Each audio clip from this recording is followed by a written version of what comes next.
Hello there, my name is Mitimbe Thomas Shuma. Welcome to the Son of Kama podcast. So today I want to talk about something that's quite interesting, which is mistakes that you have to avoid, or you need to try to avoid, or you need to stop making if you are in the freelancing space. So I have freelanced in a lot of things. I've freelanced in photography, web development, web design, graphic design, and even music production. And I've been doing it consistently. Some of it on and off for almost 3 years now. So I think I can give some solid advice on this topic. So I'm going to start with number one. By the way, this is a Twitter thread that I made. If you're not following me on Twitter, please follow me on Twitter at Zwita Hustles. Zwita Hustlers, in fact. Okay. So, or you can type Minister of Public Violence. You can search me on Twitter. That's my username.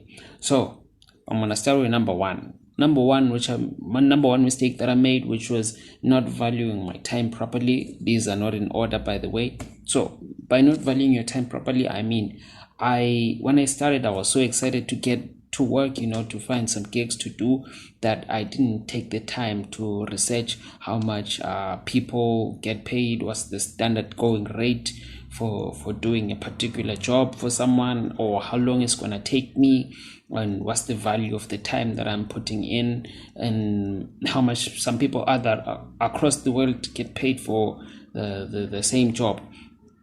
So it's a mistake which I think a lot of people in the creative space make, because you don't feel like your work is worth as much as you are charging for it. You feel like you're stealing from people sometimes, which is not fair to yourself. So take some time out, sit down, jot it down, figure out how much your time is worth, how much people in your field are charging, and trust me, it's going to be really, really, really worthwhile. And then number two mistake that I made was poor advertising. Advertising is super important when you're starting out, because you don't have a lot of clients, so some of the work that you have to do is kind of free. Some of it is really, really, really shit work, but then you need to get your feet wet, so you need to advertise more, and create more opportunities for yourself, for people to find you.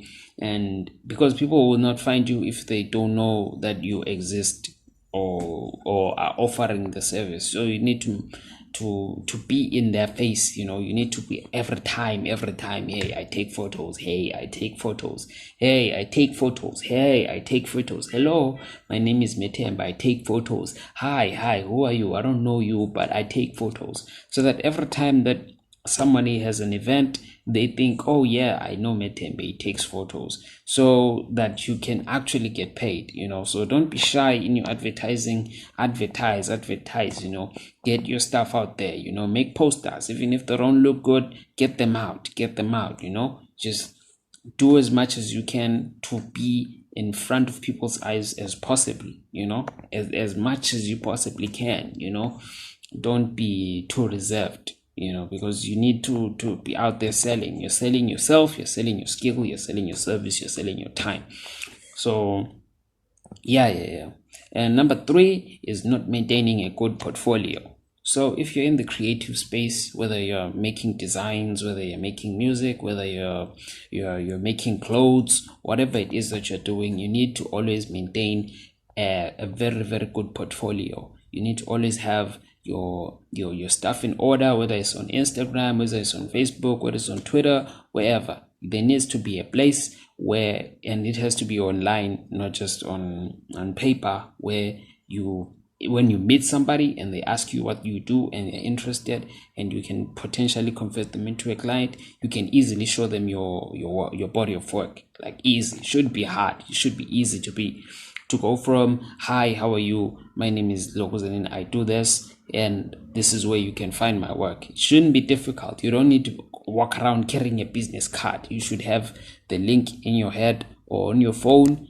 It should be easy to find, whether it's a website, whether it's a slideshow that you keep on adding your photographs to, whether it's an account on Instagram. You just need to have your portfolio straight. You need to always have it updated. Some people in the working world, the 9 to 5 world, they have got a CV.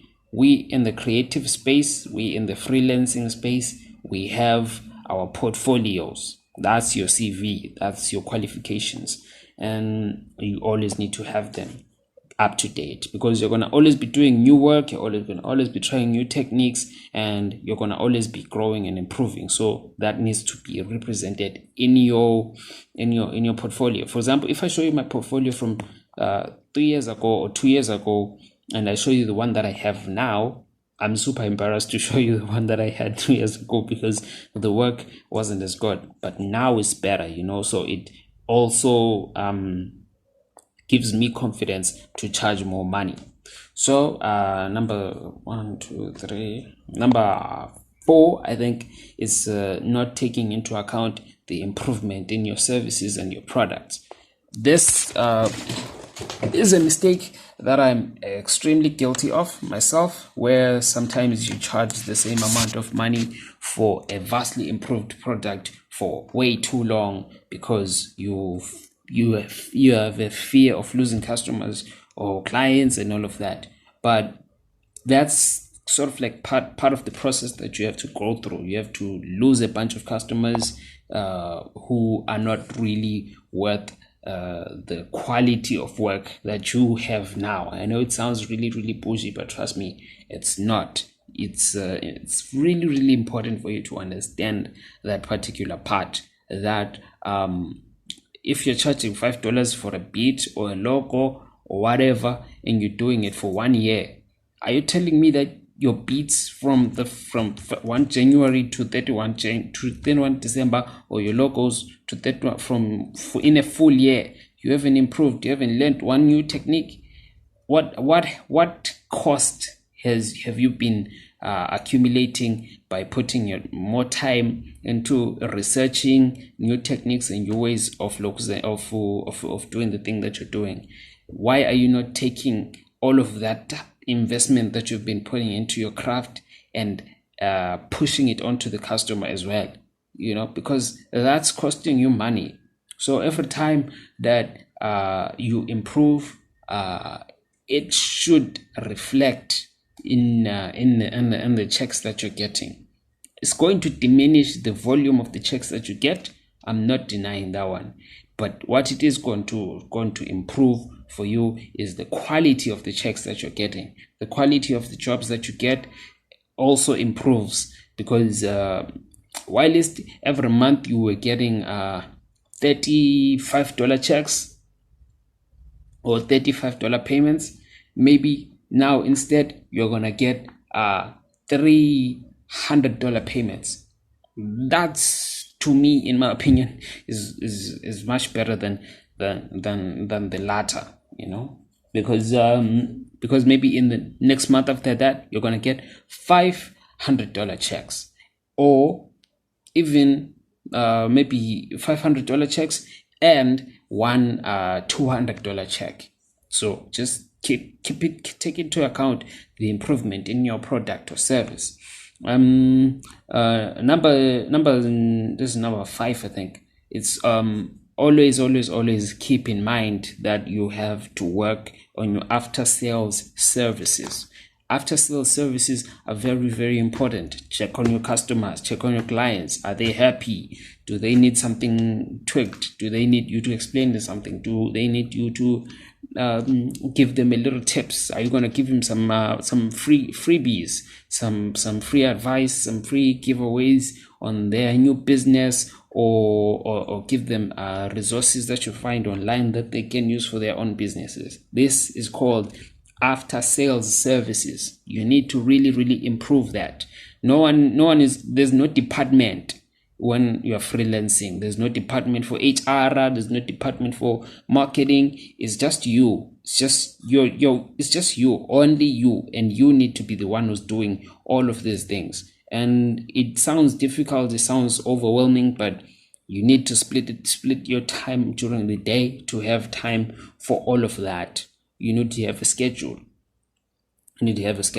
So I'm also going to do a follow-up video about like freelancing more tips and tricks. But the last one is going to be a bonus tip, which is, if you're going to be doing pro bono work, make sure that you send the person who's receiving it an invoice, okay? Because people don't value something that they're given for free unless if they actually know the value of the thing that they are being given for free. For example, if I make a logo for you as a friend of mine or as a relative of mine, I'm also going to send you the invoice, but then it's going to be cancelled, right? But then it's also a way that you can use to develop connections with people who are more financially resourced. Because this is a quote that I heard from someone, I don't know where I think it was from DJ Spoo. He said, was it DJ Spoo or was it Temaka? He said, the best what can you give to a man who has everything? You can take away his ability to pay. So if you do that, who's gonna be owing who money now? And you shouldn't cash in on something small, cashing in on cash or cashing in on a favor. No. Cash in on knowledge. That's a bonus tip that I'm going to give you. Anyways, this is Metembe Thomas Chuma, dropping gems, dropping bars for everybody out in the freelancing world, doing your thing. So if you like the video, click a like. If you like it, you can also share it on your feed. You can do that. Or even follow the page. I really love it if you follow the page. Thank you very much, and have a very, very blessed day wherever you are, and continue hustling. Bye bye.